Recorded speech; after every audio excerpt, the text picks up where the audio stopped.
As we are nearing the end of the year, it gets a little colder outside. We reflect on the year we just had and realize we're 1 year closer to Genshin Impact going EOS.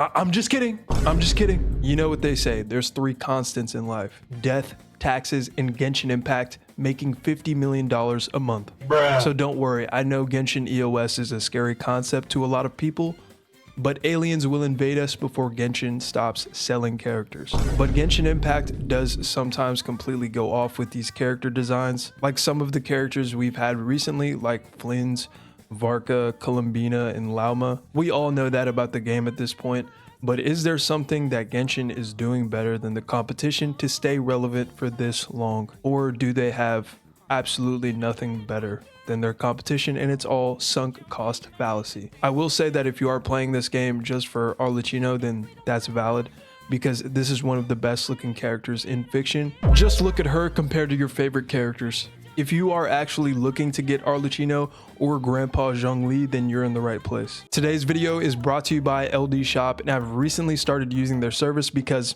yes, I'm extremely unlucky.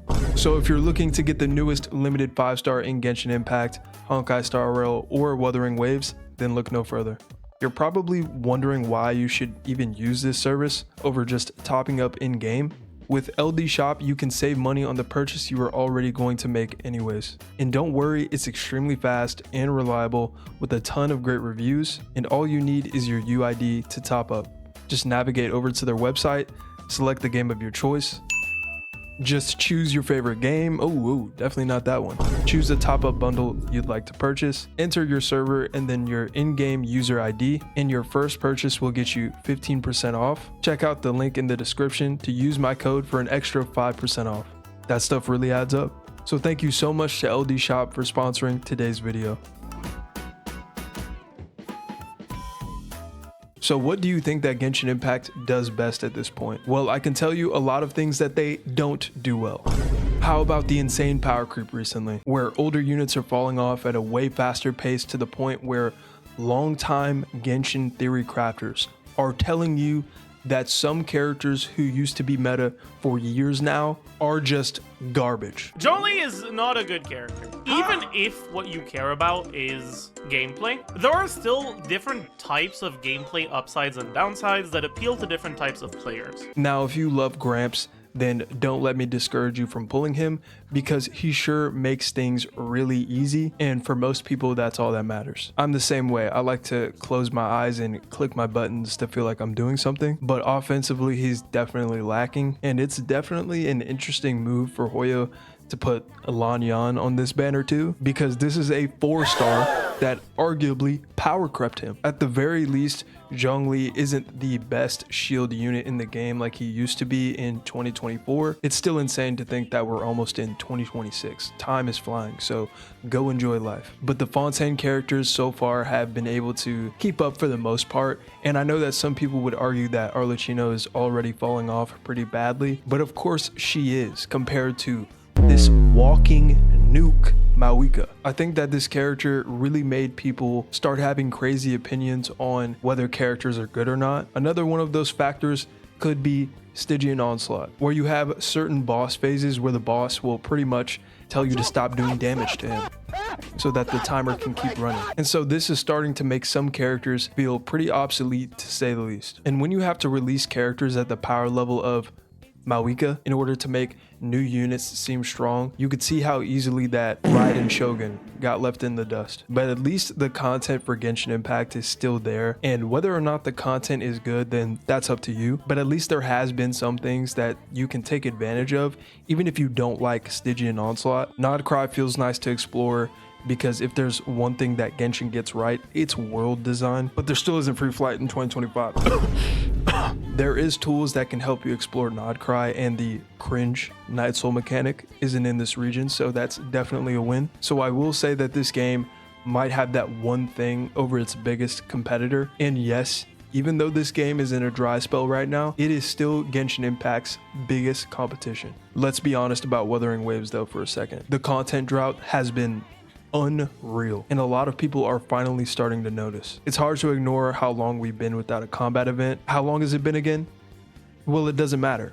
It's been too long. A game where their combat is constantly being put on a pedestal as better than Genshin Impact's, but it does not matter whenever all you can do is play Tower of Adversity and it resets every once in a while, and then Whimpering Waste resets like once a month. But if you don't even like that game mode, then all you have is TOA. And if you've been doing that for a little over a year and a half now, then you might get bored of that too. And some people would say, well, 2.8 is gonna have Chisa, and people have been waiting a long time for her, and she has one of the best character designs in the game, but what am I gonna do with her after I pull her?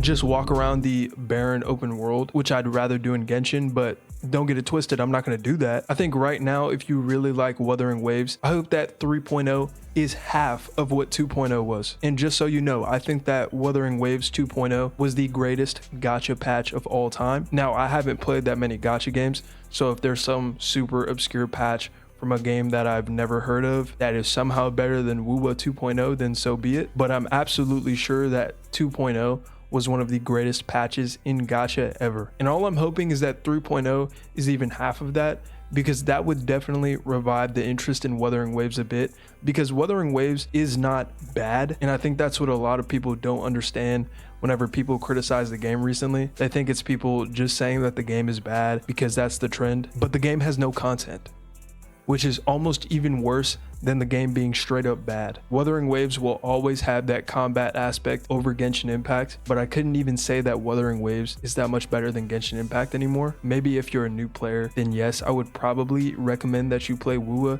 because the game is going to be a lot more generous. But if you're a late game player in Wuthering Waves, you're most likely just playing for the story at this point, which is not a bad idea. The story is very good, but there is another game recently that came out with a very good story too, and one of the better stories that I've played for a 1.0 patch. I'll give you a hint. It's a game that makes tens of millions, maybe even 100 million per month, where you have to pay money for costumes.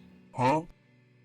Ah, I'm kidding. You know I couldn't help it though. I couldn't help it. Come on. You know I had to throw in a Millie Astor Wonderland jab. It wouldn't be a Genshin video without it. But have you ever been tired of the stamina system in Genshin Impact? Duet Night Abyss has no stamina system, so therefore you can grind the game infinitely, which couldn't be a bad thing no matter which way you look at it, right? Right? So, the lack of stamina is a good thing, right? Well, in my opinion, not really. Not really. Not really. Not really. When you do a normal commission, you can use a booster to increase the drop rate of rewards for that run, with some of the better boosters netting you up to 20 times the rewards. The problem is that you have to buy these with premium currency. What? For his sake, I am going to assume that that clip was AI. But you know what? He's right.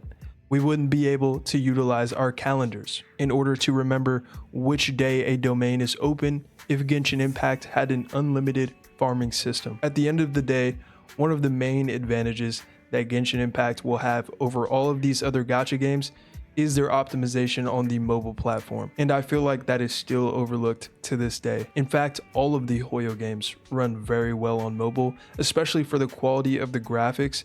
You pretty much won't see any competition for Genshin Impact in Honkai Star Rail, although ZZZ does make your phone feel like it's a toaster on mobile, but that's more understandable because the animations are pretty intense in that game. Gacha games all around are pretty chill and meant to be played as a game on the side, so it's easy to just pull out your phone and play these games when you're trying to pass time. That's probably why something like Duet Night Abyss will never fully pop off, because really the only platform you can run it on at the moment is a decent PC or better. Besides that, you can just scroll through Reddit if you need a better look at the characters.